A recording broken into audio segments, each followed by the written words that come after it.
সুপ্রিয় দর্শক মণ্ডলী, ফ্রন্টলাইনে স্বাগত জানাচ্ছি আপনাদের সবাইকে। দর্শক মণ্ডলী, আমাদের সঙ্গে রয়েছেন সারোয়ার তুষার, যুগ্ম আহ্বায়ক, জাতীয় নাগরিক পার্টি। অনেক দিন পর আপনাকে স্বাগত জানাচ্ছি তুষার। এরপর doctor Rakib Al Hasan, youth leader ও রাজনৈতিক বিশ্লেষক, আপনাকেও স্বাগত জানাচ্ছি। একটু গল্প করি তাইলে, গল্পের মতোই মনে হইতে পারে, কারণ এটা আজকে 3 তারিখ আগস্টের 2024, 2 বছর আগে ঠিক এই সময়টাতে আমরা তখন কী করছিলাম, দেশ কোথায় ছিল, কেমন ছিল, আপনারা কেমন ছিলেন? জি, আপনাকে ধন্যবাদ মতি ভাই। অনেক দিন পরে আপনার এখানে 2 বছর, এটা এখন যখন আমরা রিকল করি রূপকথার মতো মনে হয় ওই সময়টা। এবং এখন আমি টাইমটা দেখলাম 6:30, ইতিমধ্যেই এক দফা ঘোষণা হয়ে গেছে, মানে যেটা গণ অভ্যুত্থানের ঐতিহাসিক এক দফা ঘোষণা হয়ে গেছে। এবং আমার ব্যক্তিগতভাবে আমার মনে হচ্ছিল যে যখন লাখো জনতা উপস্থিত হলো শহীদ মিনারে, যে আজকেই শেখ হাসিনার পতন হওয়া উচিত। এবং আমি তখন মানে খুব এক্সাইটেড হয়ে ফেসবুকে লিখেছিলাম যে আপনারা কেউ যাবেন না, যে যেখানে আছেন বসে পড়েন, শেখ হাসিনার পদত্যাগের আগ পর্যন্ত এখানে আমাদের থাকতে হবে। তারপরে তো 4 তারিখ এবং মানে অসহযোগের ঘোষণা আসলো, এবং 5 তারিখ সবাইকে ঢাকা আসতে আন্দোলনের জায়গা থেকে বলা হয়েছে। তো এটা মানে আমাদের ওই সময়টা আমাদের সবারই, বিশেষত আওয়ামী লীগ আমলে আমরা তো নানা ধরনের অ্যাক্টিভিজমের সাথে জড়িত ছিলাম, বুদ্ধিবৃত্তিক এবং রাজপথেরও বিভিন্ন ধরনের অ্যাক্টিভিজমে জড়িত ছিলাম। আমাদের একটা মারাত্মক ফ্রাস্ট্রেশন ছিল যে জীবন যৌবন সব কি শেখ হাসিনার, মানে যে 2041 সালের কথা যেভাবে বলা হতো, জীবন যৌবন সব কি এরকম একটা অসম্ভব ভয়ঙ্কর টাইরেন্টের আন্ডারে পার করতে হবে কিনা। এবং সিনিয়রদের সাথে যখন কথা হতো, সিনিয়র পলিটিশিয়ান কিংবা সাংবাদিক, সাহিত্যিক, বুদ্ধিজীবী, আপনাদের বয়সী যারা, তাদের কাছ থেকে, আপনাদের কাছ থেকে যখন ইতিহাসগুলো আমরা জানতাম, যেমন মান্না ভাই কিংবা এই ধরনের মানুষেরা, তখন আমাদের খুব মনে হতো যে ওনারা অনেক বড়, মানে যতটুকু বয়সে বড় তার চেয়ে অনেক বড়, কারণ ওনারা অনেক বড় ইতিহাসের মধ্যে দিয়ে এসেছেন। হ্যাঁ, কিন্তু আমাদের ওরকম কোনো ইতিহাস নেই, এটা আমার কাছে মনে হতো আর কি।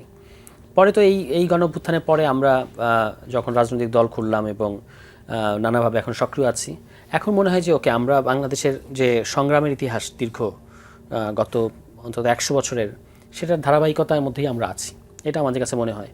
ফলে এখনও ধরেন অনেকগুলো ইস্যু আছে, আমরা বর্তমান সরকারের অনেক সমালোচনা করি বিভিন্ন ইস্যুতে, সেটা করাটা উচিত, কারণ এটা একটা গণতান্ত্রিক পরিবেশে এটা প্রয়োজন। কিন্তু একটা জিনিস কিন্তু আমাদের মানে খুব বড় করে সেলিব্রেট করার বিষয় আছে, কারণ যেহেতু সামনে 5 তারিখ, 5 অগাস্ট তো কোনো না, আপনার শোক কিংবা মর্সিয়ার বিষয় না, এটা হচ্ছে একটা বিজয় উদযাপনের বিষয়। তো ওইটাকে মাথায় রেখে আমার যেটা মনে হয় যে কী জুলাইয়ের সবচেয়ে বড় অর্জনগুলো কী, অনেক কিছু আমরা পাইনি, অনেক খামতি আছে, এটা সত্য।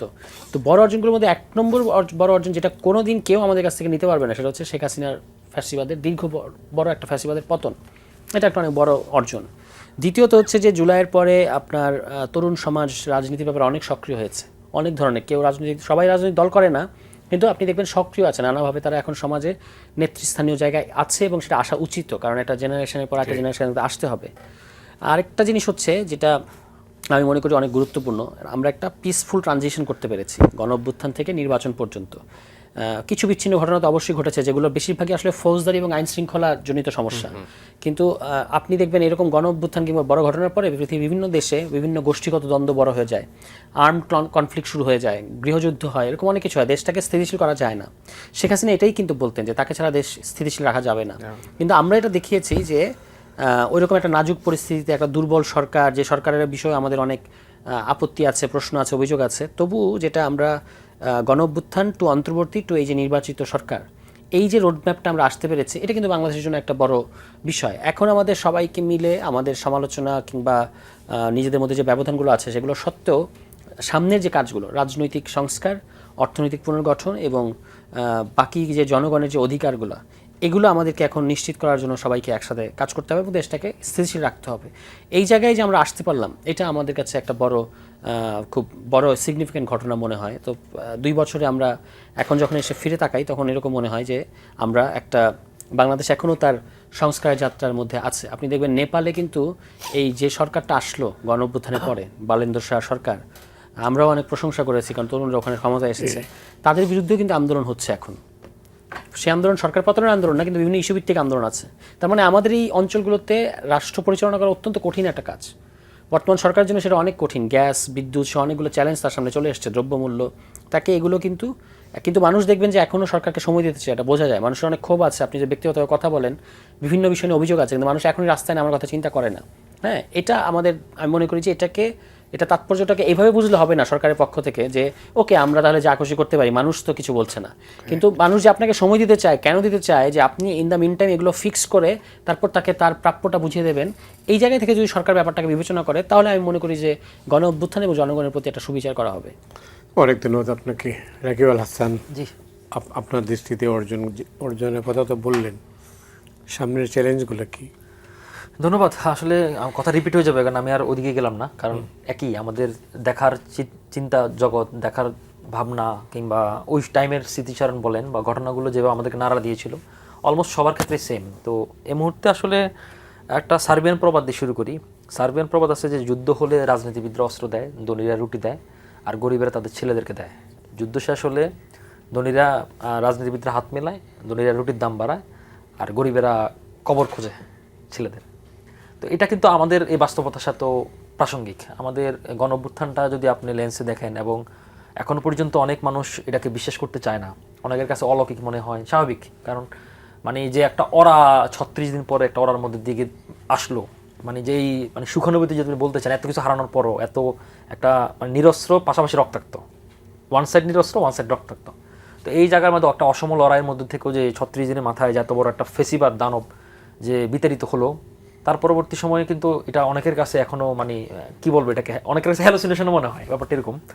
তো সে জায়গা থেকে অনেকেই এরকম মিলানোর জন্য আমি একটা ছোট একটা উদাহরণ আপনাকে দেই। ধরেন যে 5ই আগস্টের একেবারে বিজয়ের লাস্ট মোমেন্টে বিকালবেলা বা সন্ধ্যাবেলায় যখন বিজয় সরণির আপনার শেখ মুজিবের যে মূর্তিটা ভাঙা হচ্ছিল, সে আপনি খেয়াল করবেন মূর্তিটা যে ভাঙছে একটা কিশোর, যে কিশোরটা পাঞ্জাবি টুপি পরাও ছিল না, যে কিশোরটা কোনো পলিটিক্যাল পার্টিরও কেউ না, যে কিশোরটাকে আপনি যদি কনস্পাইরেসির পার্টও ধরেন, যে কোনো এজেন্সির লোক, বিদেশি গোয়েন্দা সংস্থার লোক বা হোয়াট এভার, কারোই না, কিন্তু তার যে ক্ষোভ, ভাঙার যে ক্ষোভ, সে একদম মাথা চূড়ায় ছিল।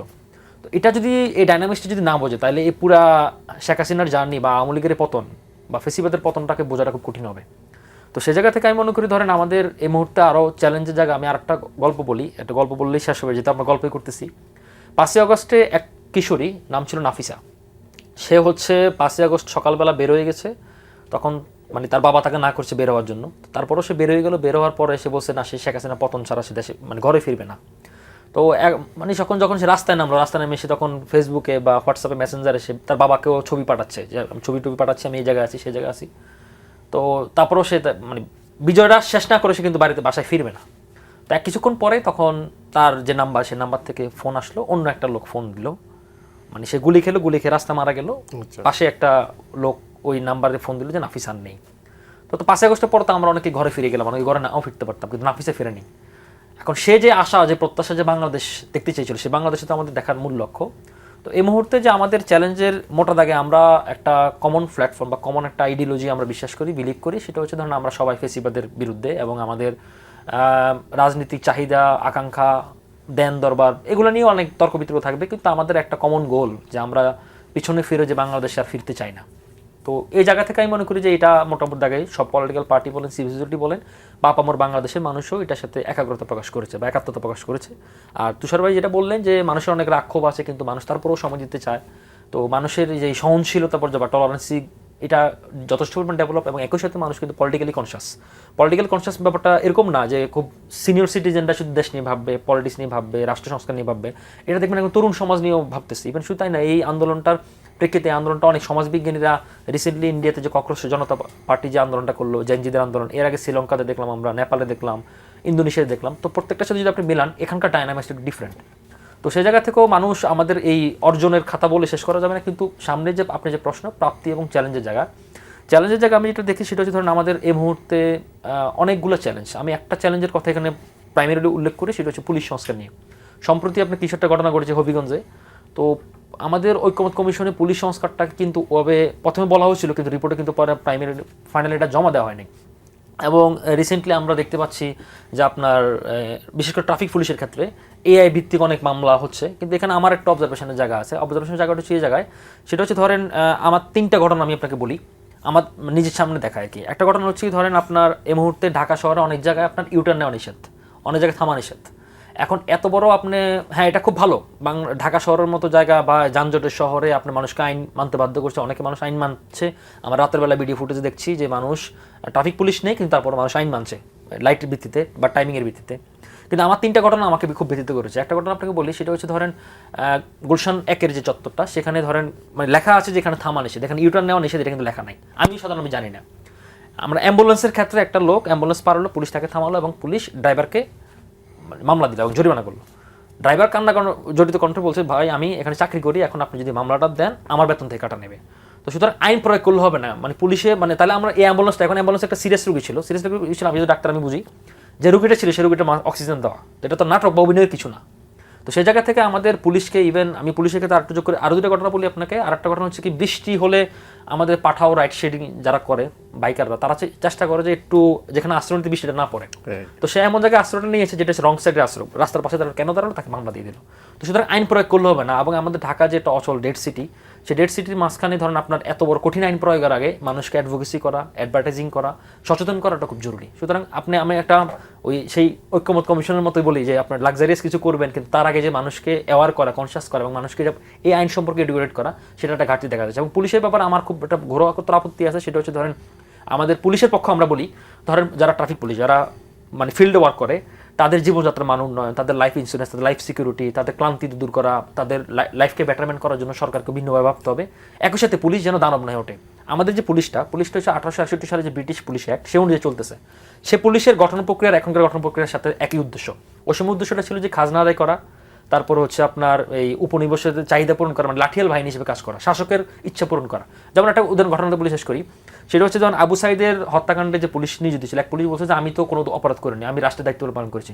তো পুলিশের সেই আসলে কিন্তু রাষ্ট্রের পারপাস সার্ভ করেছে, মানে তার ক্ষমতাসীন পারপাসে সে সার্ভ করেছে, কিন্তু পুলিশ রাষ্ট্রের দায়িত্ব কি গুলি করা? কাজে গুলি করা না, রাইট, মানে সে বলছে আমি দায়িত্ব পালন করেছি, কিন্তু রাষ্ট্রের দায়িত্ব গুলি করা না, গুলি করা না। ইভেন তার আইনেও এটা বলা আছে, শপথে বলা আছে যে জনগণের বিরুদ্ধে যায় এমন কিছু করতে পারবে না। এবং শুধু তাই নয়, যে যেটা অবৈধ বা অন্যায়ের মনে হবে সেটা তাকে ফোর্সফুলি তাকে করানো যাবে না। তো এই জায়গাটা থেকে আমাদের ঢালাওভাবে, শুধু আমি একটা পুলিশের একটা এক্সাম্পল দিলাম, কিন্তু পুলিশ ছাড়াও আমাদের অর্থনৈতিক পুনর্গঠন বলেন, আমাদের বাণিজ্যিক পুনর্গঠন বলেন, আমাদের এই মুহূর্তে আর একটা ডেটা দিয়ে শেষ করি, সেটা হচ্ছে আমাদের গণঅভ্যুত্থানের পরবর্তী সময় থেকে আমাদের কিন্তু ফরেন রেমিটেন্সটা বাড়ছিল। এই মাসে মানে জুলাই মাসে, সর্বশেষ জুলাই মাসে $386 কোটি এসেছে, জুন এসেছে $382 কোটি। এর আগের 6 মাসে প্রত্যেকটি মাসেই আমাদের 6 মাসের 300-র বেশি ছিল, 342, 47, 375। সুতরাং আমাদের এটা ইরান ইসরায়েল যুদ্ধের কারণে হতে পারে, মধ্যপ্রাচ্য সংকটের কারণে, সেটা অনেক সংকটে রয়েছে। কিন্তু আমার মনে করি যে সরকারকে এই জিনিসগুলো যথেষ্ট পরিমাণভাবে মানে সিরিয়াসলি, কনসিয়াসলি, অ্যাক্টিভলি, প্রোঅ্যাক্টিভলি এগুলোকে অ্যাড্রেস করতে হবে, অ্যাকনোলেজমেন্ট করতে হবে, এবং এগুলা যেন জনগণের বাইরে, মানে জনগণ কষ্টে আছে কিন্তু এটাকে মানে সরকারের পক্ষ থেকে আন্তরিক হতে হবে। আর এর বাইরে ধরুন আমাদের যে জুলাই সনদ বলেন, অন্যান্য যে দাবি দেওয়াগুলো ছিল, এগুলো আমি মনে করি অ্যাক্টিভলি বসে সমাধান করা যাবে, পার্লামেন্টও মানে সলিউশনের যোগ্য। প্রাপ্তি কতটুকু আমি জানি না, মানে প্রত্যাশা তো অনেক বেশি ছিল, তো প্রাপ্তিও যে কম একেবারে তা না। একটাই বড় প্রাপ্তি যেটা আপনি বলছেন, ডেমোক্রেসি। এই মুহূর্তে দাঁড়িয়ে আমরা এই ডেমোক্রেটিক প্রসেসে আমাদের সামনে কি কি চ্যালেঞ্জ আছে বলে মনে করেন? চ্যালেঞ্জ অনেক, মানে আপনার মূল চ্যালেঞ্জগুলো হলো যে যেগুলোর মধ্যে আলোচনা হয়েছে, কনসেনসাস হয়েছে এবং লম্বা সময় ধরে সমাজে ওই সংস্কারগুলো নিয়ে আলোচনা আছে, এমনকি বিএনপির দলীয় ইশতেহারেও যে সংস্কারগুলোর কথা আছে, সেগুলো কাল বিলম্ব না করে এবং এটা সেটা বিভিন্ন ধরনের যে টেকনিক্যাল যুক্তিগুলো দেখানো হচ্ছে, যেখানে যেটা দরকার, কোথাও আইনের, কোথাও এটা সেটা, এটা না করে যখন পলিটিক্যাল কনসেপ্ট, বাংলাদেশের ইতিহাসে এরকম উদাহরণ আছে, রাজনৈতিক ঐক্যমত যখন থাকে, সবাই যখন চায়, তখন আর এটা আইনে কাভার করে কি করে না এটা কিন্তু দেখা হয় নাই। যেমন এই 13th অ্যামেন্ডমেন্ট রিভিউর মামলায় আপনার আমাদের সাবেক প্রধান বিচারপতি কিন্তু এই কথাটা বলেছেন যে তত্ত্বাবধায়ক সরকার ব্যবস্থা তো বাংলাদেশের সংবিধানে ছিল না, মানে যখন এরশাদের আমলে হচ্ছে, তারপরেও এই সরকারের অধীনে নির্বাচন হলো এবং বেগম খালেদা জিয়া সরকার ক্ষমতায় আসলেন, তাহলে এটা কীভাবে সম্ভব হয়েছে? উনি উত্তর দিয়েছেন যে তখন রাজনৈতিক ঐক্যমত্য ছিল এবং জনগণ এটা চেয়েছে, এ কারণে হয়েছে। এখনও আপনি এই 6-9 না বুঝিয়ে আপনার তো নিজের পলিটিক্যাল প্রোগ্রামে বিএনপি যদি শুধু তার 31 দফার সংস্কারগুলি বাস্তবায়ন করে, তাও তো আমরা অনেক দূরে এগিয়ে যাই, কিন্তু সেগুলোকে আমরা দেখতে পাচ্ছি, সেগুলো আমরা দেখতে পাচ্ছি না। আপনি বলেছেন সংকীর্ণ রাজনীতির মানে দলীয়করণে ঊর্ধ্বে উঠে আমি পদগুলোতে বসাবো, রাষ্ট্রীয় পদগুলোতে, কিন্তু আমরা কি দেখতে পাচ্ছি? এগুলো একরকমের প্রাইস পোস্টিং, পুনর্বাসন এরকম করা হচ্ছে। যে লোক 60,000 ভোটে হেরেছে তাকে আপনি জেলা পরিষদ প্রশাসক বানিয়ে দিচ্ছেন। তো এইগুলো হচ্ছে তাদের যে প্রতিশ্রুতির সাথে মানে আমি মনে করি সাংঘর্ষিক। এর পাশাপাশি যেগুলো নিয়ে আন্তর্জাতিক সম্প্রদায়ের অনেক ধরনের নাড়াচড়া কিন্তু আমরা এখন দেখতে পাচ্ছি। তো তাদের কতগুলো ইস্যু আছে, যেমন গুম, মানবাধিকার, এইগুলোর ক্ষেত্রে পুলিশ, এগুলোর ক্ষেত্রেও সরকারের মানে কোনো পিছুটানে থাকার উচিত না। গুম অধ্যাদেশ যেটা অন্তর্বর্তী সরকার বানিয়েছিল এটা একটা অত্যন্ত মানে স্ট্রং আইন, এবং বিএনপির উচিত ছিল যে তারা যেহেতু গুমের শিকার, এই আইনটাকে আরও শক্তিশালী করা। কিন্তু এখন যে আইনটা আবার ওইটাকে বাতিল করে দিয়ে আবার নতুন যে আইনটাকে তারা প্রস্তাব করেছে, এটা কিন্তু খুবই দুর্বল একটা আইন, এবং সেখানে পুলিশকে তদন্তের দেওয়া হচ্ছে, এখতিয়ার দেওয়া হচ্ছে। এটাই ছিল প্রধানত যেটা, যে পুলিশ কিংবা আইনশৃঙ্খলা বাহিনী তদন্ত করতে পারবে না, যার বিরুদ্ধে অভিযোগ সে তদন্ত করলে কীভাবে হবে। এটাই ছিল প্রধান যে অভিনবত্বটা ওই অন্তর্বর্তী সরকারের সময় আইনটার, অধ্যাদেশটার, এটাকে বদলে ফেলা হয়েছে। ধরুন আমাদের যিনি এখন মাননীয় স্বরাষ্ট্রমন্ত্রী, তিনি গুমের শিকার, এবং তখন যখন উত্তরার পুলিশের কাছে যাওয়া হয়েছে থানায়, তারা অস্বীকার করেছে ঘটনাটা। তাহলে তিনি তো খুব ভালো করে বোঝার কথা যে যদি আইনশৃঙ্খলা বাহিনী কাউকে তুলে নিয়ে যায়, তাহলে আপনার তার কাছে গিয়ে যদি আপনি জিজ্ঞেস করেন যে এই ঘটনাটি ঘটেছে, তারা বলবে না, ঘটে নাই। এই জন্য একটা স্বাধীন তদন্ত সংস্থা দরকার যেখানে নাগরিকরা যেতে পারবে। আপনি দেখবেন যে হিউম্যান রাইটস ওয়াচ কিন্তু একটা গুমের ঘটনা নিয়ে, মানে অ্যালিজেড গুমের ঘটনা নিয়ে আপনার অলরেডি মন্তব্য করেছে, স্টেটমেন্ট দিয়েছে। মংলার একটা ঘটনা, একটা জেলে, এটা হচ্ছে এপ্রিলের ঘটনা। এবং যদি এরকম একটা স্বাধীন তদন্ত সংস্থা থাকতো, তাহলে কিন্তু আর এই বিবৃতিটা কিংবা সরকারকে বিব্রত হইতো না। তো সেইগুলো হচ্ছে না, পলিটিক্যাল সংস্কারটা হচ্ছে না। বাংলাদেশে সবসময় আপনি যখন পলিটিক্যাল ট্রানজিশনটার গুরুত্ব দেন না, তখন হচ্ছে নানা ধরনের পিআর ক্যাম্পেইন, প্রধানমন্ত্রীর মিতব্যয়িতা, প্রধানমন্ত্রীর ডাউন টু আর্থ অ্যাটিটিউড, তার আচার ব্যবহার, এগুলোকে প্রধান করে তোলা হয়। কিন্তু ব্যক্তির উপর নির্ভর করে তো আমরা রাষ্ট্র চালাতে পারি না। কিংবা তিনি একাও তার হাতে, তিনি তো 10 ভুজা না যে 10 হাতে তিনি সব করে ফেলবেন। আমাদের একটা সিস্টেম ডেভেলপ করা দরকার, এবং সেটাই হচ্ছে আগামীতে। আপনি আমাকে একদিন জিজ্ঞেস করেছিলেন একজন যে আপনার কি মনে হয় যে আমরা ডেমোক্রেটিক রিপাবলিক হইতে আমাদের আর কত দেরি? আমি বলেছিলাম যে একটা সুষ্ঠু নির্বাচন আমরা করতে পারলাম, কিন্তু যদি আরেকটা সুষ্ঠু নির্বাচন আমরা করতে পারি, তাহলে আমরা বুঝবো যে হ্যাঁ, একটা গণতান্ত্রিক প্রসেস এখানে শুরু হয়েছে। কারণ বাংলাদেশ ইতিহাসে ওই 96 আর 2001 বাদ দিলে টানা 2টা সুষ্ঠু নির্বাচনের ইতিহাস কিন্তু পাওয়া যায় না। 96 আওয়ামী লীগ ক্ষমতায় আসলো, এরপর 2001-এ তারাও চেষ্টা করেছে কিন্তু সফল হয় নাই, তারা ক্ষমতাটা হস্তান্তর করেছে। কিন্তু এর বাইরে আপনি 72 সাল থেকে দেখেন, কখনোই ইনকামবেন্টকে হারানো যায় না তাদের অধীনে নির্বাচন হলে। হ্যাঁ, এমনকি 91-96 বিএনপি সরকারও চেষ্টা করেছে, বারবারই এটা করেছে, এবং এটাই সংঘাতটা ডেকে আনে। তাহলে এইটা থেকে এইটা হলো প্রধান জিনিস যেটা আমি মনে করি অ্যাড্রেস করা উচিত। এখন জুলাই সনদে এটার একটা প্রক্রিয়া বলা আছে, 13th অ্যামেন্ডমেন্ট আবার ফিরে এসছে। কিন্তু এখন যদি বিএনপি আবার 13th অ্যামেন্ডমেন্ট বাস্তবায়ন করতে যায়, তাহলে আবারও সেই সাবেক প্রধান বিচারপতি ওইসব তর্কে আমরা ঢুকে যাব এবং ওইসব ঝামেলা ঢুকে যাব। এই কারণে আগামী নির্বাচনের রোডম্যাপটা কীভাবে হবে, এবং একটা সুষ্ঠু নির্বাচনে মানুষের উপর ভরসা করা, এমনকি যদি মানুষ ভোট দিয়ে বিএনপিকে বিরোধী দলেও পাঠায়, সেটাও মেনে নেয়া, কারণ তাহলে তারা আবারও আসতে পারবে ভবিষ্যতে। এই রোডম্যাপটা যদি স্মুথ করে, এটাই আমি মনে করি এখন সবচেয়ে বড় চ্যালেঞ্জ। যে আপনাকে আশপাশে যখন কেউ ক্ষমতায় থাকে, অন্তর্বর্তী সরকারের সময় আমরা এটা শুনি না, আপনার পত্রিকা এগুলো নিয়ে অনেক লেখালেখি হয়েছে যে কিছু কিছু ভেস্টেড ইন্টারেস্ট গ্রুপ তো ওই সরকারেও ছিল, যারা বলেছে 5 বছর থাকেন, এটা সেটা, মানে কুমন্ত্রণা দেয়া যেটা। তো এখন যে জনাব তারেক রহমানকে কেউ কোনো কুমন্ত্রণা দিচ্ছেন না, আমাদের মাননীয় প্রধানমন্ত্রীকে, আমরা কিন্তু জানি না, কেউ দিতেই পারে যে আপনি আবার একটা ইলেকশন ইঞ্জিনিয়ারিং করার রাস্তা করেন, আপনি এটা করেন, ওইটা করেন। যেমন নির্বাচন কমিশনে আপনি একজনকে বসালেন যিনি আপনার দলের লোক, অতিরিক্ত সচিব পদমর্যাদায়, তিনি হচ্ছেন নির্বাচন পুনর্বিন্যাস, আসন পুনর্বিন্যাস সংক্রান্ত যে কমিটিটা ছিল নজরুল সাহেবের দায়িত্বে, সেটার মধ্যে উনি ছিলেন। তাই এরকম একটা লোককে আপনার এখানে বসানোর কী দরকার? নির্বাচন কমিশন হলো সবচেয়ে স্পর্শকাতর, সবচেয়ে গুরুত্বপূর্ণ সাংবিধানিক প্রতিষ্ঠান। এটাকে সবসময় সকল বিতর্কের ঊর্ধ্বে রাখা উচিত। আওয়ামী লীগ এটাকে ম্যানিপুলেট করেছে, এটাকে দলীয়করণ করেছে এবং পেইড দ্য প্রাইস। কিন্তু এটা তো এখন উচিত ছিল যে এটাকে এটার বাইরে রাখা, কিন্তু আমরা দেখলাম যে না, এখানেও এক ধরনের শুরু হয়েছে। এখন এইটাই আমাদের আহ্বান যে যে কোনো ক্রাইসিস হইতে পারে বাংলাদেশে, যেগুলো দেশের স্বার্থের প্রশ্নে বিরোধী দল সাথে থাকবে। কিন্তু যদি আপনি সুষ্ঠু নির্বাচন কিংবা গণতান্ত্রিক প্রক্রিয়ার রাস্তাটা বন্ধ করেন, তাহলে কিন্তু তখন আর মানে ব্ল্যাঙ্ক চেক তো কেউ কাউকে দেবে না, সরকারকেও কেউ ব্ল্যাঙ্ক চেক দেবে না। দেশের ভিতরে অনেক গ্রুপ এখনও সক্রিয়, যারা চাচ্ছে যে ধরুন একটু আগে আমি দেখলাম যে এখনও অনেকে মনে করে, কিছু আওয়ামী সিম্প্যাথাইজার, যে দেশে একটা মধ্যবর্তী নির্বাচন হবে 27 সালে। তার মানে যদি মধ্যবর্তী নির্বাচনের জন্য কোনো বিদেশি শক্তি চাপ দেয়, তার মানে কিন্তু গণঅভ্যুত্থানের একটা ব্যর্থতা হিসেবে এটাকে দেখতে হবে। কারণ কী পরিস্থিতি তৈরি হয়েছে যে আপনাকে মধ্যবর্তী নির্বাচন দিতে হবে? এটা কি অবৈধ কোনো সরকার?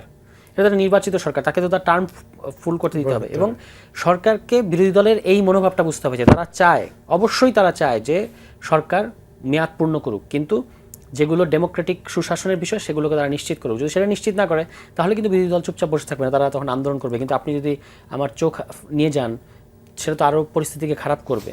তো এবং দেখেন ওই ঘটনা যদি বলি, এটা সম্ভবত এই 5 মাসের সবচেয়ে উল্লেখযোগ্য ঘটনা, যেখানে একটা ছেলের চোখ চলে গেল কিন্তু এখনও পর্যন্ত কাউকে গ্রেফতার করা হয় নাই। তো এই যে আইন শৃঙ্খলা, গ্রেফতার করছে তো, জামিন পেয়ে গেছে, জামিন পেয়ে গেছে, গ্রেফতারই করে না, জামিন পেয়ে গেছে, কিন্তু চোখ হারানোর ব্যাপারটা তো খুবই সিরিয়াস। তাহলে আপনি এখানে দেখাইতেন যে আমি ন্যায় বিচারের পক্ষে, হ্যাঁ, তাহলে কিন্তু আর এই ইয়েটা হতো না। কিন্তু এখন হচ্ছে যে না, আপনি আপনার দলীয় লোকজন মারপিট করবে কিন্তু আপনি তাকে ধরবেন না, এরকম একটা বার্তায় কিন্তু যাচ্ছে। এটা করলে বিরোধী দলের সাথে আপনার সম্পর্ক খারাপ হবে। তখন আপনি অন্যান্য যে চ্যালেঞ্জগুলো আসতেছে পতিত শক্তির তরফ থেকে, আঞ্চলিক শক্তির তরফ থেকে, সেটা কিন্তু মোকাবেলা করা তখন কঠিন হবে তাদের জন্য, মানে সরকারের জন্য। যেটা আপনি বললেন আঞ্চলিক শক্তি, এই প্রসঙ্গে আমি বলি, আপনি নিশ্চয়ই লক্ষ্য করেছেন যে এর মধ্যে হঠাৎ করেই মানে ক্ষমতাচ্যুত প্রধানমন্ত্রী শেখ হাসিনা ঘোষণা দিয়েছেন তিনি 5 তারিখে জনসমক্ষে আসবেন। এই যে একটা চ্যালেঞ্জ, আজকে আমি অল্প আগে দেখছিলাম, সেটা হচ্ছে তিনি বিদেশি সাংবাদিকদের নিয়ে তিনি বাংলাদেশে ডিসেম্বর মাসে বাংলাদেশে ঢুকতে চান। এই যে চ্যালেঞ্জগুলো সামনে আসছে, এইটা আপনারা অভ্যুত্থানের শক্তি যারা তাদের মধ্যে তো আমরা অনৈক্য দেখছি, এটাই কি এই সুযোগেই কি?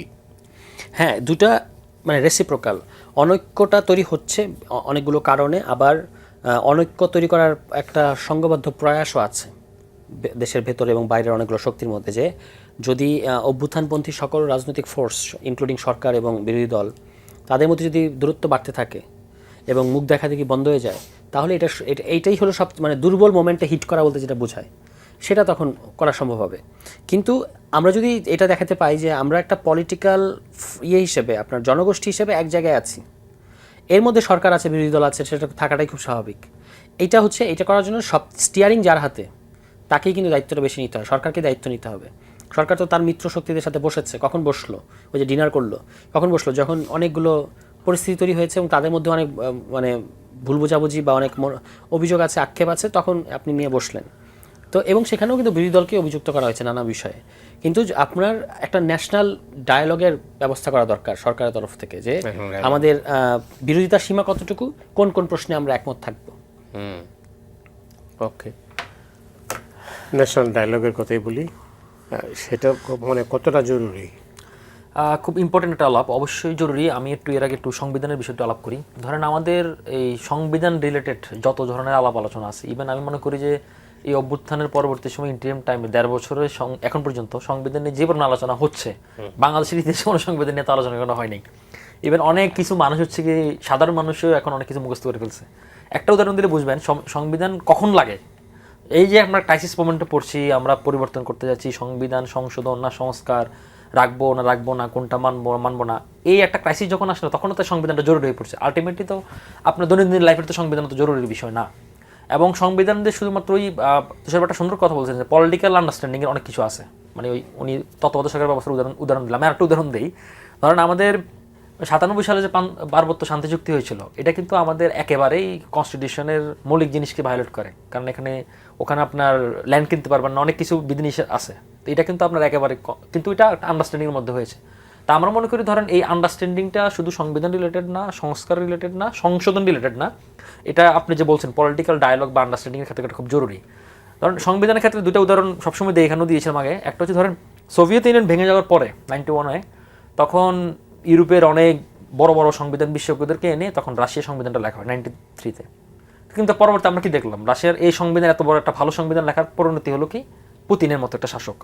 আপনি ধরেন আমাদের সংবিধান, চায়না কিন্তু কমিউনিস্ট কান্ট্রি, এবং কমিউনিস্ট কান্ট্রি নামে হলো তারা কিন্তু অটোক্রেট কান্ট্রি, যেখানে তার প্রেসিডেন্ট তাকে মানে প্রেসিডেন্ট পর্যন্ত ঘোষণা করছে। এবং তাদের আমাদের ধরেন এখানে মিছিল মিটিং করতে হলে ডিএমপির পারমিশন লাগে। ঢাকা শহরে আপনি মিছিল মিটিং করলে, রাজনীতি সমাবেশ করতে গেলে, তাদের তাও লাগে না, কিন্তু তাও মানুষ না মানে তাতে।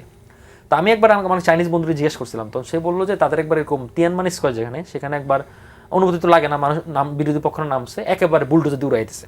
তো সুতরাং এটা হচ্ছে প্র্যাকটিস এবং আন্ডারস্ট্যান্ডিংয়ের ব্যাপার। আর এই মুহূর্তে আপনি যে প্রশ্নটা তুললেন, সে প্রশ্নটা হচ্ছে শেখ হাসিনা প্রকাশ্যে আসবে, একবার বলে ভার্চুয়ালি বলবে, একবার উপস্থিত থাকবে, একবার বললে ঘরে বসে দিবে, যেটা হোক না কেন। এবং তাদের তো একটা ইন্টেনশন আছে যে বাংলাদেশে অস্থিতিশীল করার জন্য, কারণ তার একটা পরাজিত শক্তি, এবং এই পরাজিত শক্তি তো সুযোগটা খুঁজবে। এখন সুযোগটা তো ওপেনলি আপনি এভাবে পাবেন না। সুযোগটা করবে কি, কারণ আমার সাথে আপনার যখন বিরোধ লাগবে, আপনার সাথে যখন তার বিরোধ লাগবে, তখন এর মাঝখানে সে একটা সুযোগ খুঁজবে।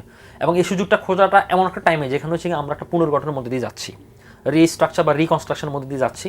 সেখানে অর্থনৈতিক মানে পুনঃসংস্কার, আমাদের টোটাল যে অবস্থার মধ্যে রয়েছে, তো সেখানে আমি মনে করি যে এটা ন্যাশনাল ডায়ালগটা অবশ্যই জরুরি। এবং আমার মনে করি যে মাননীয় প্রধানমন্ত্রী প্রত্যেকটি দলের প্রধানকেও এটাকে আহ্বান জানানো উচিত যে আমাদের একটা আমরা তো আর এখানে স্ক্যান্ডিনেভিয়ান বা ইউরোপিয়ান ডেমোক্রেসি চর্চা করতে পারবো না, কিন্তু আমাদের একটা বেসিক স্ট্যান্ডার্ডের মধ্যে কতটুকু থাকবে এটা সরকারের যেমন একটা মৌলিক দায়িত্ব বা সরকারের প্রাইম দায়িত্ব, কিন্তু এর বাইরে সরকারকে সহযোগিতা করতে হবে। আপনি যদি মনে করেন, আমরা কিন্তু বিরোধী দলের মধ্যে এটাও দেখছি যে তারা আসলে সমালোচনার কথা বলে মানে এমন ভাষায় অ্যাটাক করতেছে এবং এটাকে একটা মূলত রাজনৈতিক হাতিয়ার বানিয়ে ফেলছে। তো এটা কিন্তু আবার মানে সরকারের সাথে দূরত্ব তৈরি করতেছে। এবং এটা আমরা অন্তর্বর্তীকালীন সরকারের সময় দেখলাম, ধরেন 5 আগস্টের পর কিন্তু বলা হচ্ছিল যে নৌকা গেছে যে পথে ধানের শীষ যাবো সেই পথে, 2 সাপের একই বিষ, নৌকা আর ধানের শীষ। তো এগুলো বলে আমি মনে করি যে ওই টাইমে এই ফ্রেমিংটা করে বা কোডিংটা করে আসলে মানে বিশেষ করে বিএনপি একটা বড় রাজনৈতিক দলের সাথে অপরপক্ষের সাথে একটা দূরত্ব তৈরি হয়ে গেছে, যার তারপর থেকে আসলে ট্রাস্টের ঘাটতিটা তৈরি হয়েছে। তো এই ট্রাস্টের ঘাটতিটা যত মিনিমাইজ করা যায় এবং ন্যাশনাল ডায়ালগ কনসেন্সাসের মাধ্যমে পলিটিক্যাল পার্টি সবার মধ্যে যে একটা মিউচুয়াল রেসপেক্টের জায়গা, যেটা আমরা ইলেকশনের পরে দেখেছিলাম। ধরেন ইলেকশনের পরে কিন্তু আমরা দেখলাম বাংলাদেশ দেশে প্রথমবার মতো ঘটনা, প্রধানমন্ত্রী নিজে বিরোধী দলীয় 2 নেতার মানে দুই জোটেরই নাহিদ ইসলাম এবং জামাতে আমি ডক্টর শফিকুর রহমানের বাসায় গিয়ে তিনি কথা বলেছেন। তো এই কালচার তো বাংলাদেশ ছিল না। এবং মাননীয় প্রধানমন্ত্রীর যে গেস্টার এবং ওনার যে অ্যাডাপ্টেশন যে প্রসেস, সেটা আমি মনে করি ধরেন পুরো বিএনপি যদি অ্যাডাপ্ট করতে পারে এবং একই সাথে বিরোধী দলকে আহ্বান করে, তাহলে আমি মনে করি যেটা আমাদের গণতন্ত্রের জন্য বিশাল একটা মাইলফলক। এবং এই মাইলফলকটা আপনি কাগজে কলমে সংস্কার করে সংবিধান করে এটা তৈরি করতে পারবেন, এটাকে আপনি এক্সাম্পলে সেট করতে হবে। তো সেটটা করলে আমি মনে করি ধরেন এই মেসেজটা, অনেক মেসেজ কিন্তু যাচ্ছে না, তৃণমূলও যাচ্ছে না। দেখুন তৃণমূলে যে এই যে মারামারিগুলো হচ্ছে, এমন না যে সেন্ট্রাল থেকে কোনো কমান্ড করতেছে, এটা স্বপ্রণোদিত হয়ে আঞ্চলিক লোকাল নেতারাই করতেছে। এটা তো এমন না যে কোনো স্বরাষ্ট্রমন্ত্রী বা আপনার সিনিয়র কোনো লিডার অর্ডার করেছে, ব্যাপারটা তো একদমই তা না। এটা বললেও তো কি বিশ্বাস করবে না। কিন্তু এই যে মানে লোকাল পলিটিক্সের সাথে সেন্ট্রাল পলিটিক্সের যে দূরত্ব বা তার যে কালচারের সাথে তার কালচার একটা বিগ ডিফারেন্স, এটা এমন করে দূর হয়ে যাবে। তো এটা আমাদের জন্য বিশাল ক্ষেত্রে জরুরি। এটা শুধুমাত্র মানে এই ফেসিবাদ ঠেকানোর জন্য না, এটা আপনাদের এই যে ক্রাইসিসগুলো আসতেছে, তেলের সংকট, গ্যাসের সংকট, দ্রব্যমূল্য সংকট, এটা তো সবাইকে ভুক্তভোগী করতেছে, সবাইকে লাইফে হ্যাম্পার করতেছে। তো এটা তাহলে এই জিনিসগুলো মিনিমাইজ হয়ে যাবে, তাহলে আর ভুল বোঝাবুঝির জায়গাটা কম থাকবে এবং সরকার বিরুদ্ধ প্রোপাগান্ডাগুলো কমে যাবে। এবং আমি মনে করি যে এটা খুব জরুরি, কারণ এটা যখন বিদেশি শক্তিরাও, আপনি আঞ্চলিক শক্তির কথা বলছেন, বিদেশি শক্তিরা যখন দেখবে তাদের মধ্যে এই বন্ডিংটা খুবই স্ট্রং, তখন সে এখানে সুযোগটা পাবে না। যখন দেখবে তাদের মধ্যে ফ্রেজাইল কন্ডিশন, তখন সে তো সুযোগ খুঁজবে। কারণ আমরা এমন একটা রাজনৈতিকভাবে এমন একটা পজিশনে রয়েছে, সেখানে আমাদেরকে চাইলে যে কেউ ইউজ করতে পারে, চাইলে যে কেউ বিপদে ফেলতে পারে, আবার চাইলে আমরাও যার মাধ্যমে বেনিফিশিয়ারি হতে পারি। তো এটা চয়েসটা আমাদের, মানে রুচিটা আপনার, চয়েসটা আপনার। তো সুতরাং সেটাই মনে করি যে সেদিকে আলোকপাত করা উচিত। আমরাই কি আমাদের শত্রু? আমরা আমাদের শত্রু না, কিন্তু আমরা শত্রুকে সুযোগটা দিয়ে দিই। সেই সুযোগটা দেওয়া যাবে না, কারণ সেখানে আমরা যদি সঠিকভাবে ঠিক থাকি, তাহলে আমরা সঠিকভাবে ঠিক থাকলে তো অনির্বাণ আসতো না। আবার আমরা যদি ঠিকভাবে যদি আমরা নিজের মতো করতে পারতাম, তাহলে ধরেন এই ফেসিবাদকে আমরা অনেকভাবে মোকাবিলা করতাম না। 17 বছর তো লং জার্নি, 17 বছর তো মানে আপনি জেনারেশন হিসেব করলে হয়তো একটা জেনারেশন নয়, কিন্তু এই এখনকার যে ফার্স্ট জেনারেশন 5G জেনারেশন, সেটা তো 2টা জেনারেশন পার হয়ে গেছে।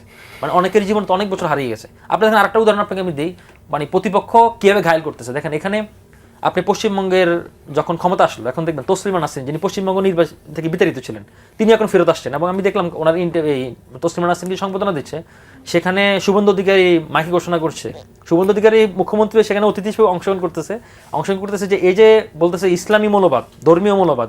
এবং আপনি দেখেন শুভেন্দু অধিকারী জাস্ট তার আগের দিনে ইন্টারভিউ দিয়েছে যে যারা অনুপ্রবেশকারী বৌদ্ধ, হিন্দু, খ্রিস্টান, তাদের জন্য কোনো সমস্যা না, মুসলমানরা সমস্যা। এবং তাদের ইলেকশনের প্রচারণা তাই ছিল। এবং এখানে যে আগামীতে আঞ্চলিক সংঘাত তৈরি হবে না, এটা গ্যারান্টি কোথায়? এবং তারা শুধুমাত্র দেখবেন আমরা যে এই যে রোহিঙ্গা যে আমরা বহন করতেছি, রোহিঙ্গারা ওখানে বৌদ্ধ মৌলবাদ থেকে শিকার হয়ে আসছে, তাই না? আবার এখানে পশ্চিমবঙ্গে যে বিজেপি সরকার, সে তো একটা হিন্দু মৌলবাদ।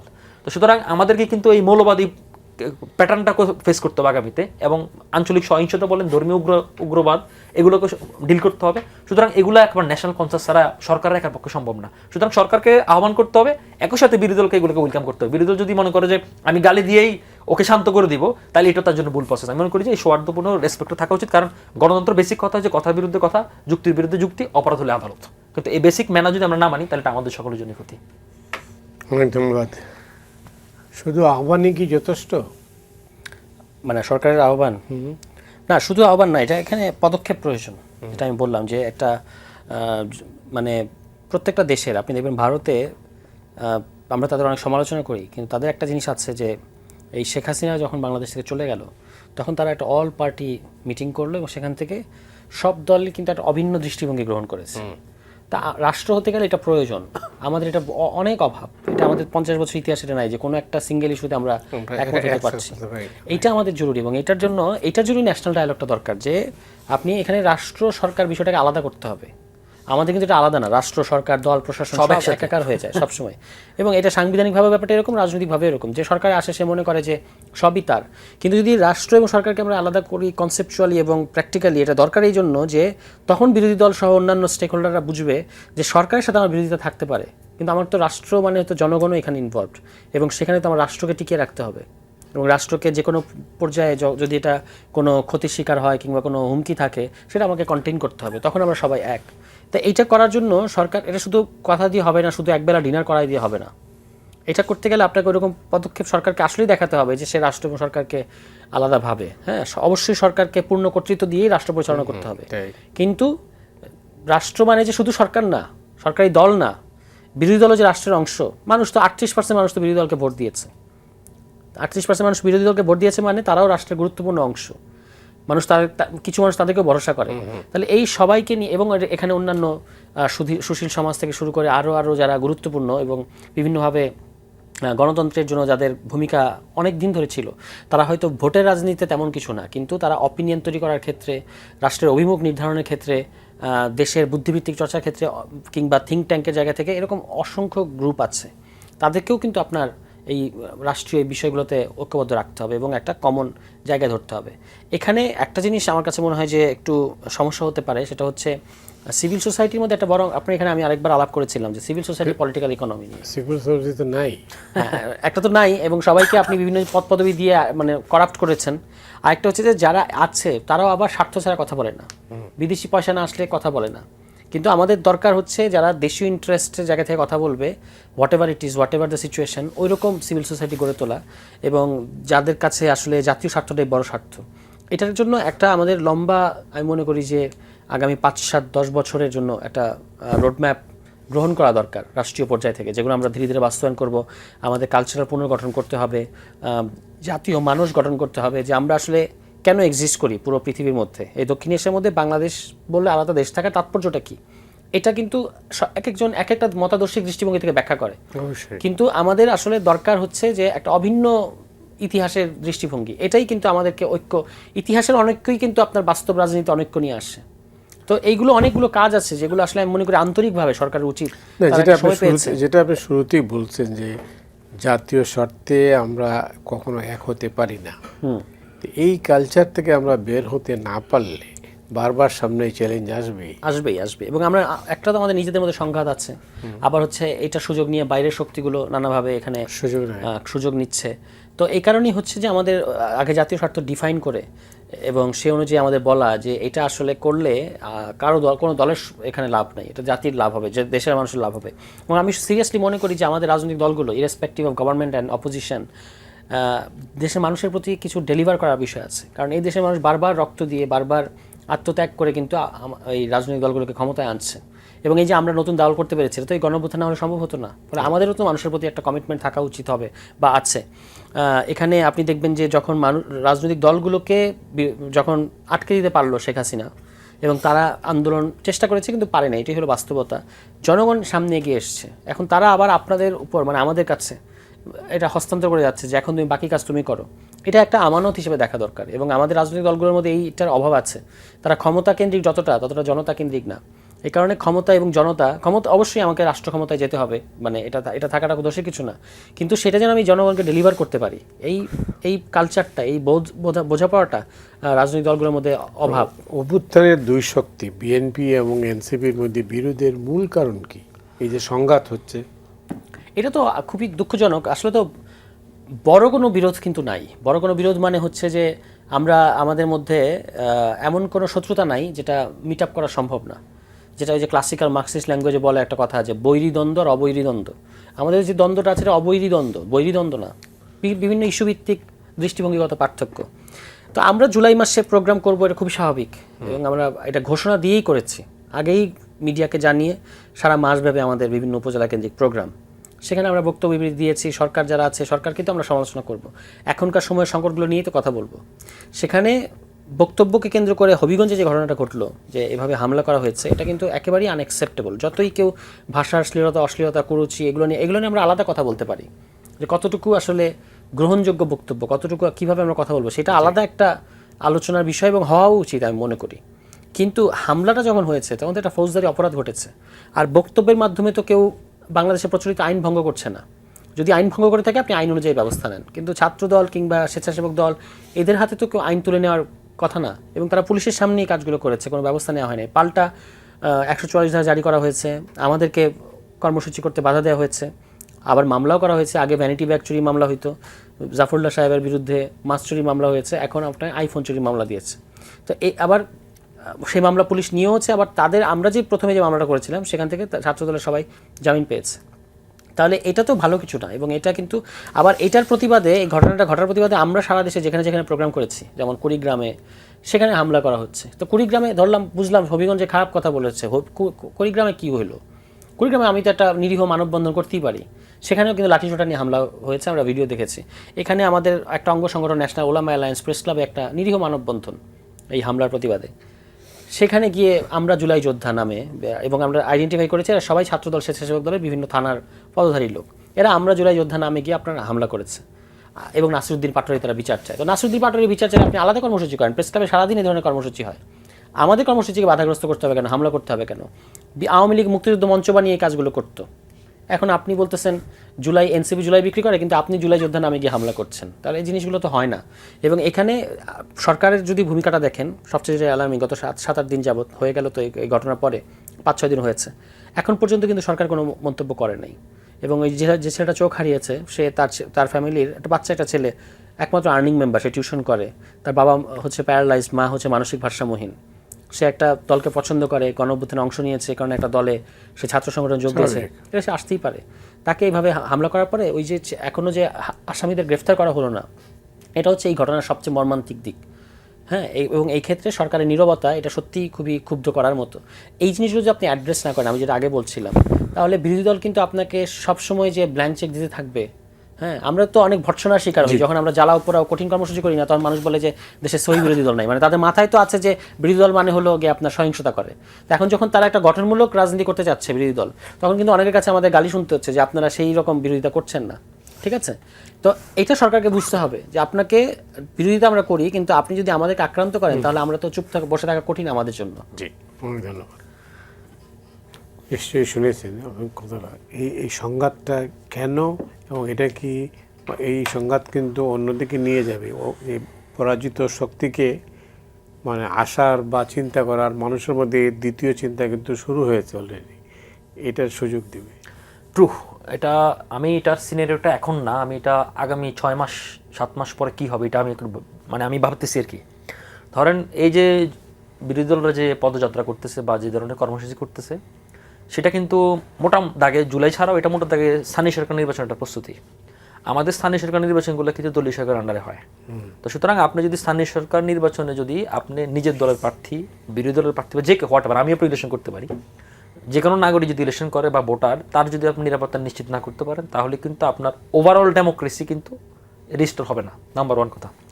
সেকেন্ড কথা হচ্ছে কি, আমাদের ডেমোক্রেসিতে প্রত্যেকটি পলিটিক্যাল পার্টি একটা কথা আছে যে উইনার টেকস অল, মানে উইনার সব নিতে চায়। তো উইনারকে সব নেওয়া যাবে না, এটাও সরকারকে বুঝতে হবে। এবং ধরেন সরকার যখন ওই আপনার পার্টিতে ক্ষমতাসীন দল যখন সরকার চালায়, তখন তার একটা সরকার যেমন একটা দল, তার সাংগঠনিক একটা আলাদা, প্রশাসন আলাদা, কিন্তু আমরা তিনোটাকে একভাবে দেখি। আমাদের পুলিশ প্রশাসনের লোকরা, আমলারা এমন আচরণ করে, অনেক সময় মনে হয় যে ওনারা বিএনপির চেয়ে বড় বিএনপি। আমরা অনেক উল্লেখযোগ্য দেখেছি, বা আওয়ামী লীগের সময় দেখতাম আওয়ামী লীগের চেয়ে বড় আওয়ামী লীগ, হাসিনার চেয়ে বড় হাসিনা, এখন এরকম তারেক রহমানের চেয়ে বড় তারেক রহমান। তো এই আচরণটা বন্ধ করতে হবে।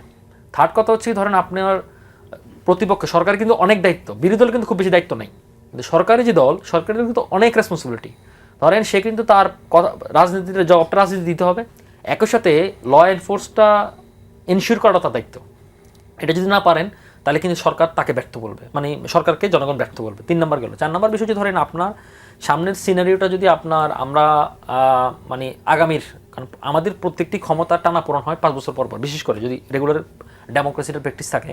আমরা অতীতে দেখেছিলাম যে যখন ইলেকশন ঘনিয়ে আসে তখন তত্ত্বাবধায়ক সরকার কী হবে বা ইলেকশনের সিস্টেমটা কী থাকবে।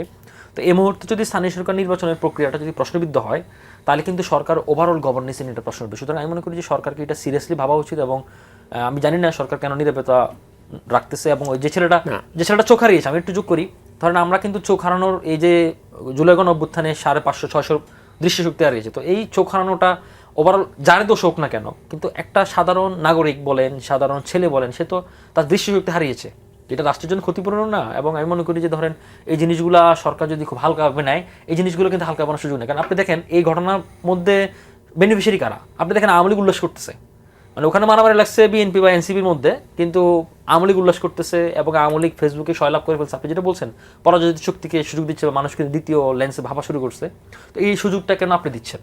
তো এই সুযোগটা কিন্তু দেওয়া যাবে না। এবং আমি মনে করি যে এই জিনিসগুলো খুবই সিরিয়াসলি হ্যান্ডেল করা উচিত। তুষার যেটা বলছিলেন যে দলীয়করণের বিরুদ্ধে আপনারা আওয়াজ তুললেন, 31 দফা দিলেন, কিন্তু এটা আপনারা ভায়োলেট করলেন, তাহলে আপনারা তো এর সাথে প্রথম দিকেই তো আপনারা কম্প্রোমাইজ। আচ্ছা, আপনি নিশ্চয়ই 12টা কর্পোরেশনের দায়িত্ব।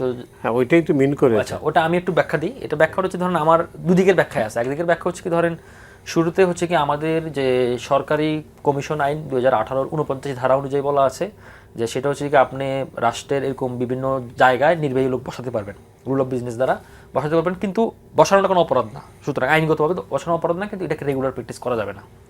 আমি মানি 17 বছর বিএনপির অসংখ্য মানুষজন ব্যবসা বাণিজ্য করতে পারে নাই, বাড়িতে থাকতে পারে নাই, তাদের অনেকভাবে নিপীড়িত হয়েছে। তো আপনার দলের অনেক কোয়ালিফাইড লোক আছে যাদেরকে আপনি এমপি মন্ত্রী করতে পারেন নাই, তো তাদেরকে যদি এইসব জায়গায় যোগ্য কাউকে বসাতে পারেন আমার কোনো আপত্তি নেই, কিন্তু এটাকে অধিকার বানানো যাবে না। মূল কনসার্নের জায়গা হচ্ছে এটাকে অধিকার বানানো যাবে না। সেকেন্ড বিষয় হচ্ছে কি, ধরেন একটা সরকার সফল হলে সরকারের ক্রেডিট, কিন্তু সরকার যদি ব্যর্থ হয় তাহলে এই ব্যর্থতার দায় কিন্তু আমলারা নেয় না। কিন্তু আমাদের যে আমলাতন্ত্রের ভূতটা, এই আমলাতন্ত্রের ভূতটা থেকে কিন্তু আমরা বেরোতে পারতেছি না। এবং আপনি দেখেন এই যে আপনি বিদ্যুৎ সংকট বলেন, জ্বালানি সংকট বলেন, প্রত্যেকটা সংকটের পিছনে আমলাদের একটা মানে ইনডাইরেক্ট একটা ভূমিকা আছে, এবং সরকার এই মানে সাইকেলটা ব্রেকডাউন করতে পারতেছে না। সুতরাং সরকার যদি মনে করে যে আমি ব্যর্থতার দায় নিল আমার, সফলতার দায়িত্ব আমার, তাহলে আমি এগুলা আমলাতন্ত্রের ভূতটাকে দূর করার জন্য আমি এইসব লোক দিয়ে চালাবো, এতে আমার কোনো আপত্তি নেই। কিন্তু আমার কনসার্নের বিষয় আছে। কনসার্নের বিষয় হচ্ছে, আমি এক নাম্বার বলেছি, সেটা হচ্ছে কি আপনি এটাকে রেগুলার প্র্যাকটিস করা যাবে না। সেকেন্ড কথা হচ্ছে কি, আপনি যাদেরকে এখানে বসাচ্ছেন তারা ক্যাপেবল কিনা। তার মানে হচ্ছে কি আপনি এখানে বলছেন 6 মাস পরে আমি মন্ত্রীদের পুনর্মূল্যায়ন করবো, বিভিন্ন পদের মূল্যায়ন করবো। তার মানে এদেরকে যাদেরকে বসাচ্ছেন বেশিরভাগ আমি দেখলাম যে 1 বছর চুক্তিভিত্তিক মেয়াদ, এবং এটা এক্সটেন্ড করবেন। ধরে নিলাম 1 বছর কেন আপনি পুরো ক্ষমতাসীনে রাখলেন, তার মানে 1 বছর পর বা 6 মাস পর তার কাজের পারফরমেন্স অনুযায়ী আপনি তাকে কি করবেন, তাকে কি রাখবেন নাকি রাখবেন না। পারফরমেন্স হলে রাখতে কোনো অসুবিধা নেই, কিন্তু সে যদি পারপাস আপনার করতে পারে তাহলে তাকে এখানে রেখে বোঝা করাটা, কারণ এটা জনগণের ট্যাক্সের টাকা আপনি রাখতেছেন, তো এটাও করা যাবে না। সুতরাং এটা সরকার যখন এই রিস্কটা নিচ্ছে, তাহলে এই জায়গাগুলো সরকারকে ভাবতে হবে। আদারওয়াইজ কিন্তু আপনার গুড ইন্টেনশন থাকলেও এটা কিন্তু জনগণ খুব আমলে নেবে না। এটা হচ্ছে আমার পারসেপশনের জায়গাটা। ধন্যবাদ। রাজনৈতিক বিরোধিতা সাংবিধানিক কাঠামোতে অথবা প্রাতিষ্ঠানিক কাঠামোতে তাই তো হওয়া উচিত, কিন্তু আমাদের দেশে এই সংঘাত হয়ে যায়, আর যেটা রক্তাক্ত, যেটা আপনি বললেন চোখ তুলে ফেললো বা চোখে আঘাত হলো বা একটা ছেলে দৃষ্টি হারালো, এই যে পরিস্থিতি, এইটার থেকে তো আমরা বেরোতে পারছি না। হ্যাঁ, এটা বেরোতে পারছি না। এটা মনে হচ্ছে সামনে আবার ফিরে আসবে কোনো না কোনো ফর্মে। এটাই খুব মানে হলে খুব উদ্বেগজনক হবে, এবং মানুষ এটা প্রত্যাশা করে না। আমি যেটা বললাম যে একটা পলিটিক্যাল ব্যবস্থা গত 53-55 বছর ধরে আমরা এই দেশে তৈরি করেছি, কিন্তু এটা অত্যন্ত ফ্র্যাজাইল। এটার ভেতরে মানে আপনার নিরেট, পাথরের মতো যে নিরেট, ভেতরে নিরেট সেটা না, এটা অন্য বেলুনের মতো, যেটা আপনি এরকম করলেই, খোঁচা দিলেই এটা ফুটে যায়, চিমসে হয়ে যায়, তাই না? এটা কেন? এটা কারণ হচ্ছে যে আমরা এটা একটা বেসিক প্রাইমারি জিনিস, শান্তিপূর্ণ ক্ষমতা হস্তান্তরের রোডম্যাপটা ঠিক করতে পারি নাই। যে ক্ষমতা হস্তান্তরের সময় রাজনৈতিক দলগুলোর মধ্যে সংঘাত হবে না, এবং ওইটাই কিন্তু মাঠের রাজনীতিতে ফিরে আসে, যে সবাই ক্ষমতাকে ব্যাপকভাবে আঁকড়ে ধরে রাখতে চায়। তো এখান থেকে আমাদেরকে বেরিয়ে আসা দরকার, এবং এটা মনে রাখা দরকার যে বিরোধী দল তার যে লেজিটিমেট বৈধ অধিকার রাজনৈতিক কর্মসূচি করার, এটাতে সরকার বাধা দিতে পারে না বা সরকারি দল বাধা দিতে পারে না। এটা তার সংবিধান স্বীকৃত অধিকার। আপনি দেখবেন বিমান প্রতিমন্ত্রী মিল্লাত সাহেব উনি একটা কথা বলেছেন, আমি খুব অবাক হয়েছি। উনি বলেছেন যে হাসনাত এবং নাসিরকে ছাড়া আসেন, কর্মসূচি করতে দেব। এখন কর্মসূচিতে আপনি করতে দেওয়ার কেউ না, এটা তো দয়ার বিষয় না। এটা তো রাশেদ খান বলছে। হ্যাঁ, এবং তাহলে দেখেন আমরা কি এখন বলতে পারি না যে এই যে নাসির সহ গেছি বলেই আপনারাই হামলা করার ব্যবস্থা করেছেন? লজিক তো সেরকম সেই জায়গায় যায়। এটা আমাদের সংবিধান স্বীকৃত অধিকার, এবং আপনি কোনো রাজনীতিবিদকে আটকাতে পারেন না। আপনারা যদি তার বক্তব্য খারাপ লাগে আপনি পাল্টা কর্মসূচি করবেন। তবে তুষার, এই 55 বছরের ইতিহাস তো 6 মাসে বদলাবে না, আরো সময় লাগবে। না, কিন্তু বদলাবে না, কিন্তু আমাকে তো সেই লক্ষণগুলো দেখাতে হবে। সেই লক্ষণগুলো আপনার হয়তো আপনি জেনেছেন ইতিহাস পড়ে, স্বাধীনতার পরে জাসদের সঙ্গে যা করা হয়েছে, হ্যাঁ, সেই ইতিহাস আপনি যদি চিন্তা করেন তো এটা কিছুই না। এমনকি মসজিদের ভিতরেও কিন্তু অ্যাটাক হয়েছে। হ্যাঁ এক্স্যাক্টলি। এবং মানে আননেসেসারি ভাতৃঘাতী সংঘাতের সময় 71 to 81 10 বছরের মধ্যে মুক্তিযুদ্ধপন্থী সকল শক্তি নিজেদের মধ্যে মারামারি কাটাকাটি করে কোথায় গিয়ে ঠেকলাম আমরা। তখন তার কোনো স্বাধীনতা বিরোধী ছিল না, সবাই মুক্তিযুদ্ধপন্থী শক্তি যারা নিজেদের মধ্যে এই মানে মারামারিগুলো করেছে, খুনোখুনি করেছে। তাতে কি আমরা যারাই নায়ক তারাই খলনায়ক। হ্যাঁ, এবং তাতে করে কি আমাদের শক্তি বৃদ্ধি হইলো নাকি আমার শক্তি ক্ষয় হলো? আমরা সব সূর্য সন্তানদেরকে হারিয়েছি।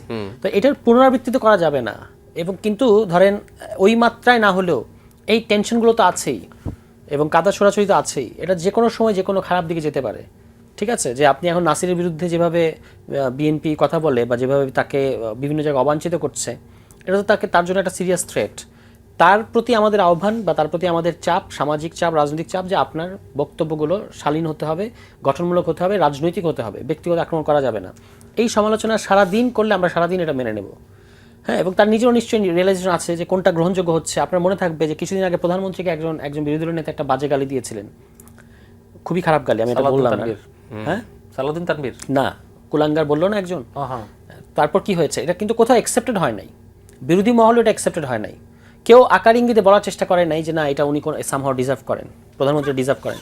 তাহলে এই গালি, খারাপ কথা, কুরুচিপূর্ণ কথাকে আপনার এভাবেই ছেড়ে দিতে হবে জনগণের কাছে, বিদ্যুৎ সমাজের কাছে, গণতান্ত্রিক সমালোচনার কাছে। ওখান থেকে যেই ব্যাকল্যাশটা আসবে সেটাই আমাকে সংবরণ করাবে বা আমার মধ্যে সংযম নিয়ে আসবে। কিন্তু আপনি যদি বলেন যে 64 জেলায় আমি অবাঞ্ছিত ঘোষণা করলাম অমুক নেতাকে, হ্যাঁ, কিংবা আগের মতো করে আপনি তার বিরুদ্ধে মামলা করলেন, তারপর ওই আদালতে সে গেল আপনার হাজিরা দিতে, সেখানে আপনি হামলা করলেন, এগুলো পুরো পরিচিত পুরনো প্যাটার্ন। এগুলো করলে কিন্তু আবারও ওই যেখানে আপনি যেটা বলছেন যে এই সংঘাতের রাজনীতি থেকে বেরোয় আসতে পারছি না, সেখানে আমরা আবার ফেরত যাব। এবং এটা এত দ্রুত ঘটে যাচ্ছে মাত্র 5-6 মাসের মধ্যে, এটা খুব অ্যালার্মিং। এখানে আমি মনে করি সরকারেরই সবচেয়ে বেশি সংযম দেখানো দরকার এবং তার গন্ডারের মতো চামড়া হওয়া দরকার। যে গন্ডারের যেরকম কিছু হয় না কিছু বললে, সরকারের ওরকম হতে হবে। আপনি দেশ পরিচালনা করেন, আলটিমেটলি মানুষ আপনাকে বিচার করবে। কিন্তু সংসদে যদি আপনারা পারেন, বাইরে পারেন না কেন? বাইরে তো লোকাল পলিটিক্স আপনি জানেন, বিশেষত এই রাকিব একটা গুরুত্বপূর্ণ ইঙ্গিত দিয়েছে, সামনে স্থানীয় সরকার নির্বাচন। তো স্থানীয় সরকার নির্বাচনে ঘিরে তো আপনি জানেন যে লোকাল পলিটিক্স আমাদের সবসময় স্থানীয় সরকার নির্বাচন জাতীয় নির্বাচনের তুলনায় বেশি সহিংস হয়। তো এখন যেহেতু আমরা বিভিন্ন জায়গায় গিয়ে আমাদের প্রার্থীদের পরিচয় করিয়ে দিচ্ছি, এটা তো টের পাচ্ছে বিএনপি সহ অন্যান্য দল, বিশেষত বিএনপি। তার তো এখনও দলীয় নির্দেশনা নাই যে তোমরা স্থানীয় সরকার নির্বাচনে প্রচারণা করো। তো সে হয়তো মনে করছে যে আমরা সামহাও এগিয়ে যাচ্ছি, মানে যেহেতু অ্যাটলিস্ট মিডিয়া সামনে রেখে আমরা পরিচিত করাচ্ছি। তো এবং যখন দলীয় নেতারা গিয়ে পরিচয় করাচ্ছে, তখন তো ওই প্রার্থীও কিন্তু একটু ইন্সপায়ার হচ্ছে, সে হয়তো কাজে নেমে পড়ছে। এটাও কিন্তু একটা অনুঘটক হিসেবে কাজ করতে থাকতে পারে আমার মনে হয়। যে ওই যেটা আপনি বললেন সংসদে সহাবস্থান, কিন্তু এটা লোকালি সেটার রিফ্লেকশন নাই।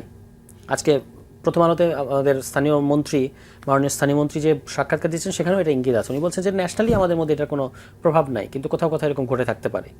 তাহলে তো কিন্তু এটা তো একটা ইয়ে থাকতে হবে, কি বলে মানে রিফ্লেকশন থাকতে হবে। ন্যাশনালি যদি আমাদের মধ্যে ঐক্য থাকে, তাহলে সেটা লোকাল পর্যায়ে থাকতে হবে। লোকাল পর্যায়ে সহিংসতা হলে আপনি জানেন যে ওখানে একটা ছেলের যদি, আমি যেমন নড়াইলে গেলাম, আমাদের একটা ছেলে আন্দোলনে ছিল, বৈষম্যবিরোধী ছিল, এখন আমাদের রাজনীতিতে এসছে, তার মাথার দাম ঘোষণা করা হয়েছে 1.5 লাখ টাকা।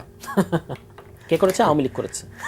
এবং সেটা নিয়ে মামলা হয়েছে, কিন্তু কোনো অগ্রগতি নাই। তাহলে বুঝেন ওইটা কিন্তু, এই যে আমি আজকে হয়তো প্রথম এসে টকশোতে এই কথাটা বলতে পারলাম, তার কিন্তু ওখান থেকে এই কথাটা এই পর্যন্ত আসার কোনো ইকোসিস্টেম নাই।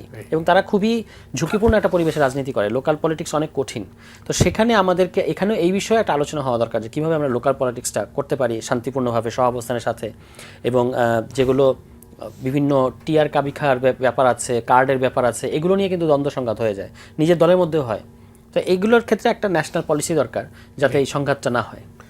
অনেক ধন্যবাদ। শেষ করবো রাকিব, এই যে মোর কথা দিয়ে শেষ কথাটা হলো ন্যাশনাল পলিসি। যেটা জি, পলিসি দিয়ে তো হবে না, হইতে হবে মানসিকতার পরিবর্তন। এক্স্যাক্টলি। আইন তো অনেক কিছুই আছে, আমি সেটা বললাম, আইন কাগজ কলমে দিতে আছে। আমি একটু শেষ কথায় যোগ করি, সেটা হচ্ছে ধরেন আমাদের যে আনফর্চুনেটলি আমাদের ন্যাশনাল পর্যায়ে, ধরেন আমি তুষার ভাইয়ের বাসায় যায় একবেলা লাঞ্চ খেলাম, উনি আমার বাসায় এসে ডিনার করলো, কোনো সমস্যা নেই। কিন্তু আমাদের লোকাল পলিটিক্সের ডায়নামিক্সটা কিন্তু তা না। লোকাল পলিটিক্সে আপনি দেখবেন এক দলের মধ্যেই 5-7টা গ্রুপ, একজন আরেকজনের মুখ দেখতে পারে না, কিন্তু নিজ দলের মধ্যেই। এবং আমাদের লোকাল পলিটিক্সের পেরিফেরির সাথে সেন্টারের এই কেমিস্ট্রিটা অনেক আগে থেকে, এটা পুরনো সমস্যা। কারণ লোকালে যেরকম আধিপত্য, লোকালে তো ধরেন এটা ডিসেন্ট্রালাইজড প্রসেস। তো এখন এটা আমি মনে করি না যে ধরেন দল আন্তরিক হলো, যে কোনো দলে আন্তরিক হলো তো এটা মানে মেকআপ করাটা খুব কঠিন। তো সুতরাং সেটার জন্য আমি মনে করি ধরেন ওই আপনি বলছেন পলিসি মানসিকতা, তো মানসিকতার ক্ষেত্রে হচ্ছে ধরেন এটা তো সরকারের পক্ষ থেকে স্ট্রিক্ট এটাকে ডিল করতে হবে, এটা একেবারে খুবই স্ট্রিক্ট ডিল করতে হবে। তবে এর চেয়ে বড় কথা হচ্ছে ধরেন আপনার যে মেরিটোক্রেসি পলিটিক্স, মানে আমাদের দেখবেন ডাইনেস্টি পলিটিক্স কিন্তু শুধুমাত্র দুই ফ্যামিলি না, বাইরেও ধরেন ওই যে মেয়র এমপি ছেলে আবার ইলেকশন করতেছে, তো এই ডাইনামিক্সটাও ভাঙতে হবে এবং মেরিটোক্রেসির প্রাধান্য দিতে, তাহলে এটা ভেঙে যাবে। লাস্ট একটা কথা বলে শেষ করি যে হ্যারল্ড ল্যাসোলের একটা কথাবার্তা, পলিটিক্সে কে কি কখন পায় কখন পায় কীভাবে পায় এটা কেউ জানে না। তো আমাদের এরকম কে কী পায় কখন পায় কীভাবে পায় কে কীভাবে হারাচ্ছে পাইতেছে, এটার কোনো ইকুয়েশন নেই। সুতরাং এই কোয়েশনটা যদি পলিটিক্সে অ্যাকোমোডেট হবে তাহলে মনে করি যে লোকাল পলিটিক্স এবং সেন্ট্রাল পলিটিক্সটা মানে একসাথে সমাধান। অনেক ধন্যবাদ তুষার, আপনাকে অনেক ধন্যবাদ। দর্শক আপনারা যারা এই অনুষ্ঠান দেখলেন আপনাদের সবাইকে ধন্যবাদ জানিয়ে আজকের মতো এখানে বিদায় নিচ্ছি।